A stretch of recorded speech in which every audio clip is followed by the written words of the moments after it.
Hello everybody, the Shotgun into 1000 reporting for duty, welcoming you back to more Robot Wars Extreme Destruction.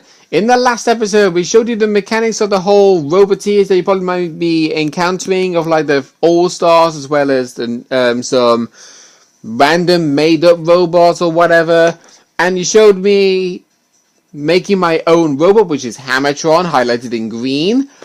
Tested out the whole mechanic, showing you the controls, and just did our very first battle against Elektra and Tractor. We managed to push Tractor into the pit, making us go through to the next round to battle Elektra in round 2, which makes things a lot more difficult. Because Elektra is actually a hard Pokemon to beat. Hard Pokemon to beat, hard robot to beat. Because I've been playing Pokemon Sword and Shield a lot lately, I've got Pokemon stuck in my head. So anyway, what you saw there, that's basically like the pit garage, where you get to fix your robot. You're only allowed a maximum of 30 unit components in order to repair your robot.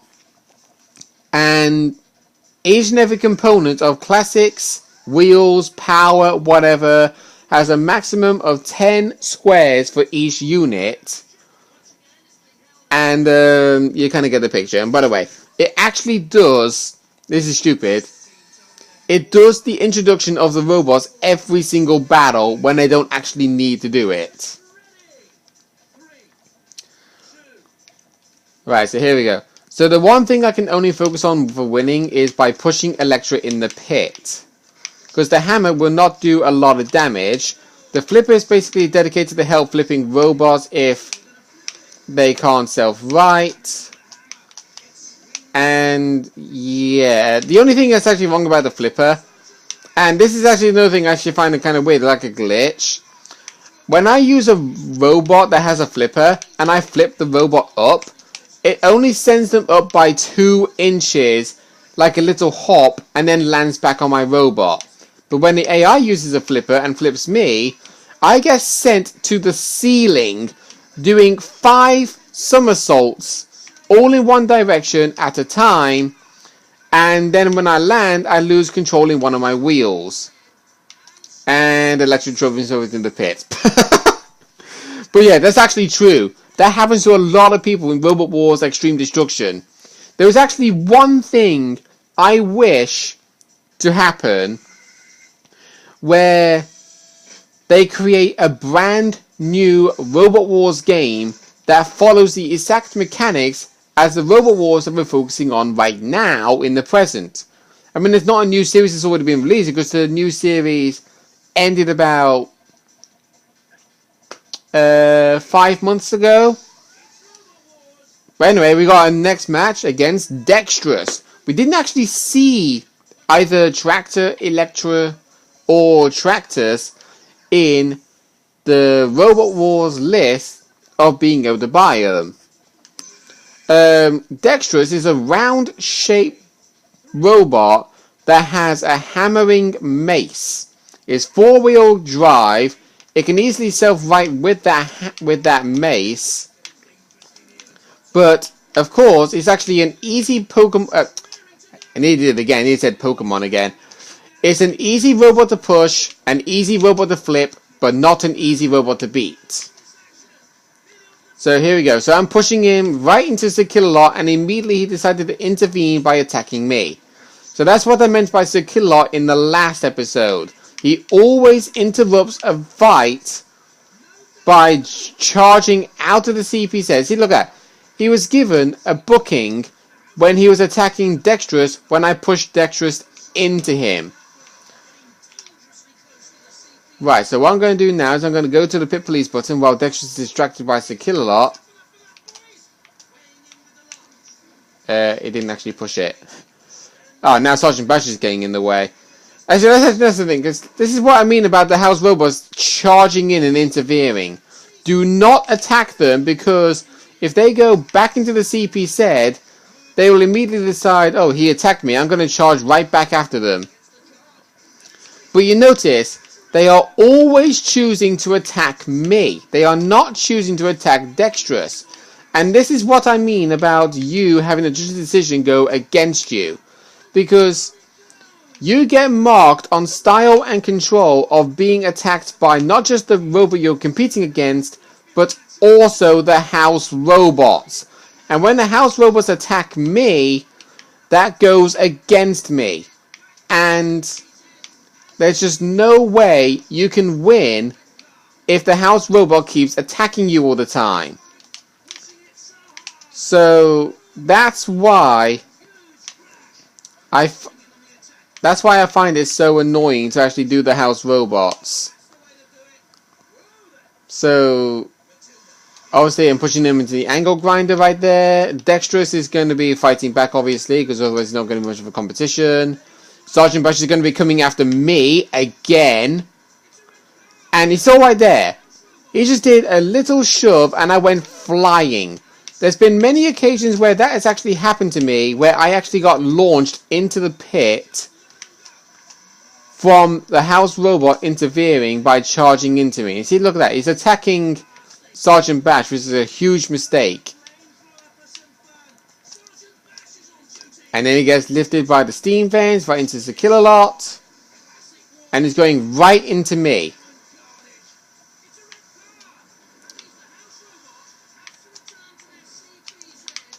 Okay, we're going down to the last few seconds now. There we go. Oh, damn it, I went in the pit. And because I lost, that means I have to start the tournament again from the very beginning. And you can see just how annoying it can be sometimes. So anyway, if you go into the info here, you can actually get to see, like obviously it says here, all weapons except electrical, which are bar, heater, taser, torch cutter, or vampire, and flamethrowers, can be used in the tournament. There are certain mechanics where you see you need to use a Pokemon that has a particular weapon, or you can use any Pokemon providing it doesn't have a set number of weapons or has a cost limit, meaning you can only use a robot providing it costs at least, let's say, 2000 CR. So yeah, this one also has like the same weapon legal limitation. Actually, all of them do. And this is one thing I find weird. We're not allowed to use flamethrowers, a vampire, torch cutter, bar heater, or taser when you don't actually unlock them until you get to stage 4. So yeah, it also shows you how many rounds you have to go through of the main tournament. So with this one, you have to go through 4. And the whole like arcade mechanics of thing that I was mentioning earlier on, where it's like Annihilator, head-to-head, sumo, football, celestial damage, mad bomber, endurance, and capture the flag.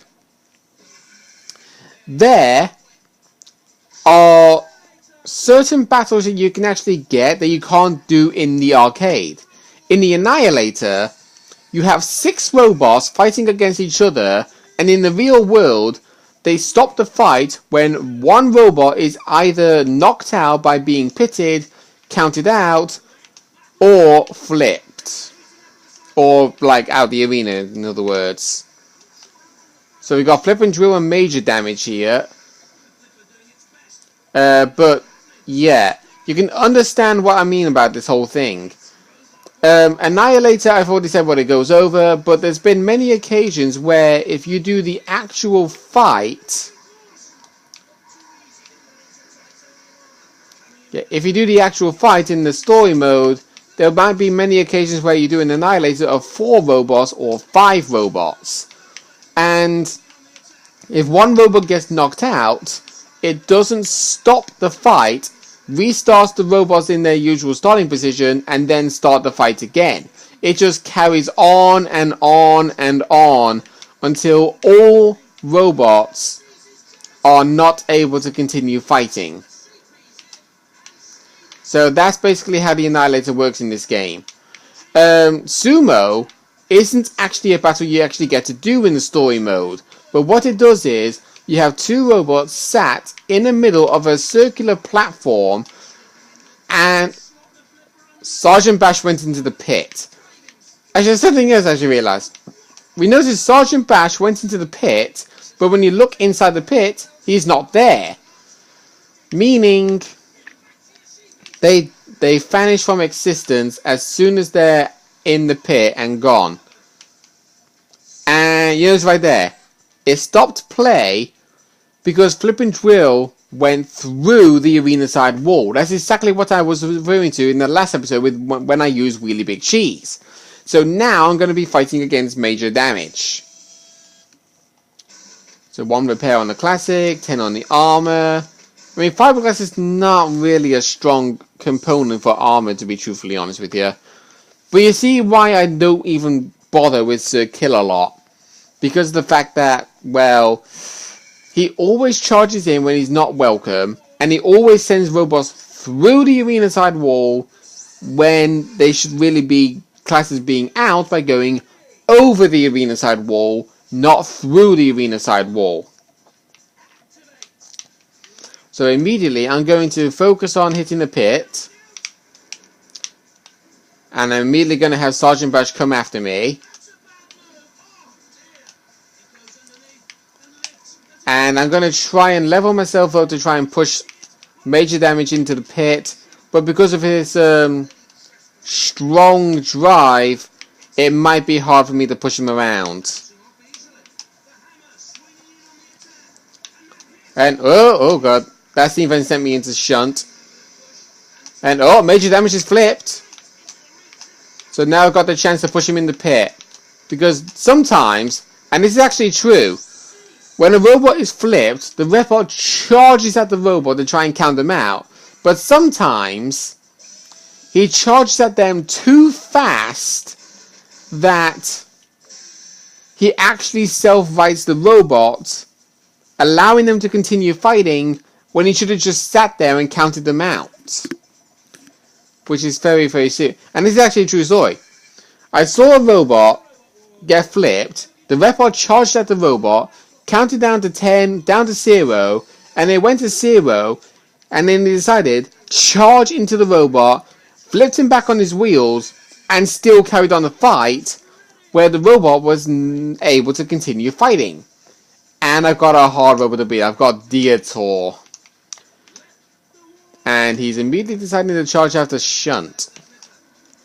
But yeah, Dietor is a hard robot to beat with that lifting scoop. And he can also set fire to him.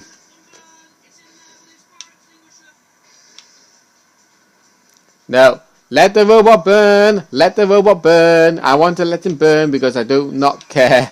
But then again, I do like the... In case you're wondering, Dietor was originally made by competitors that was from Ireland. And I do like the Irish, even though I've never actually been to Ireland before. Because, I mean, I do like their culture of their music, in other words. But you kind of get the gist. So, oh yes, there we go! Dietor's in the pit! And that was battle number 3, so we got one more battle left, and then we've won the tournament.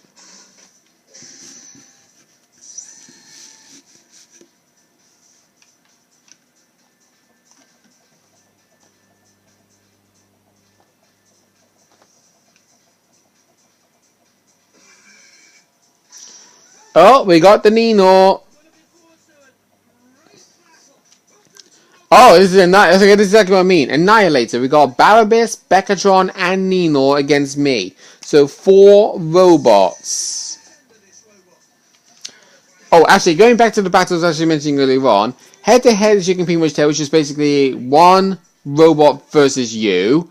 We've got football where you got you versus 1 robot. But the fact is, it's better to play that mode in double player or multiplayer or something, because if you do it in single player, all the robot does is attacks you.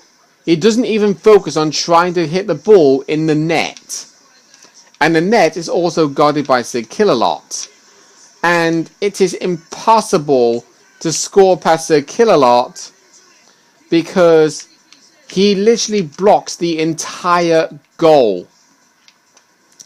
Capture the flag. You basically grab a flag and you have to hold it for a set period of time.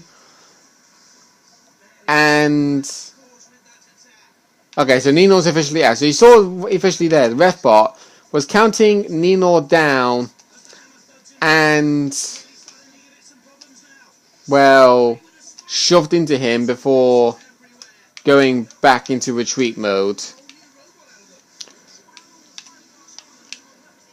Uh-oh, scene fence. Oh, get out the CP said, get out the CP said. Oh, great, I'm stuck on Nino's spikes. Okay, there we go.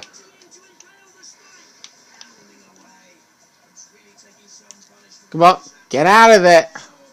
Seriously. Thank you. Okay, there we go. So, yeah, that's what Capture the Flag does. You basically grab a flag and you have to hold it for as long as you can. Celestial damage. You're basically scoring points by destroying a lot of stuff. That is another battle mode that it does not show in the story mode. Same for Capture the Flag as well, in a way. And then we've got Endurance, which does show in the story mode, but it doesn't show up in any of the main tournaments. Yeah, I do actually know when it shows, but it's kind of like a spoiler. So there you go, you saw it there. Nino flipped in 0 seconds. Beckatron out of play in 0 seconds. But the fact is, Beckatron was knocked out 30 seconds after Barabas, and Nino was flipped when it was up to 1 minute. So, yeah. Kind of silly that. And of course, Mad Bomber, when that stage comes, you actually get to see it.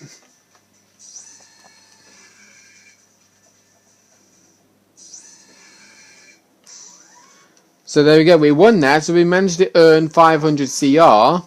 We're going to get 500 more for the other two.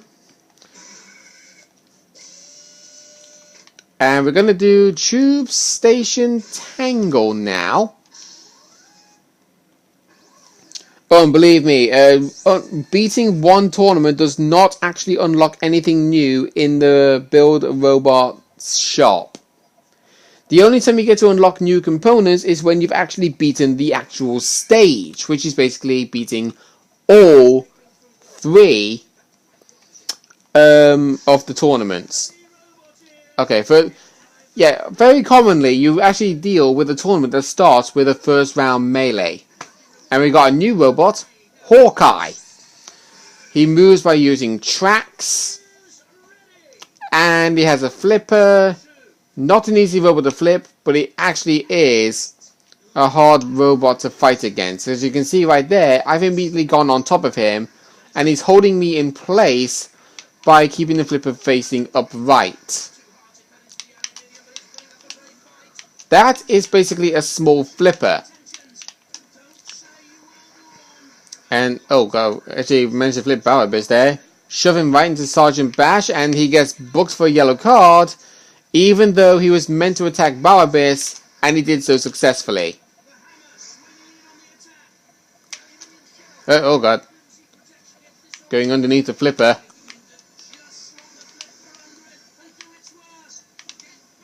Duck, come on. Oh my god. Get off there. Thank you.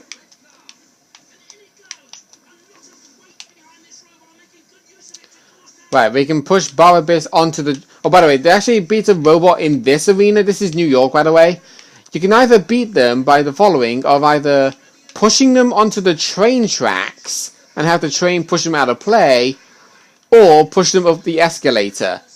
But the escalator is very time consuming, whereas the train tracks is not. And by the way, what's actually even more funny, when you have the AI shoved onto the train track, they will not try to drive out of there. They honestly don't bother trying. Right, there we go. Got a little bit of a hammer blow there. Because in all honesty, the hammer is not really a threatening weapon. It doesn't really do a lot of damage. Oh, actually another thing you can do. It's a very rare occurrence, but the trains you see driving by, if one train actually stops and opens their doors, you can push a robot inside the train, and then the train can actually like drive off with that robot. It's pretty funny.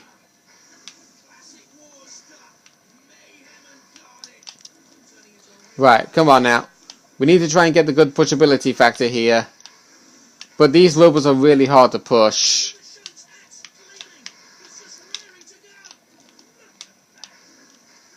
Right, come on.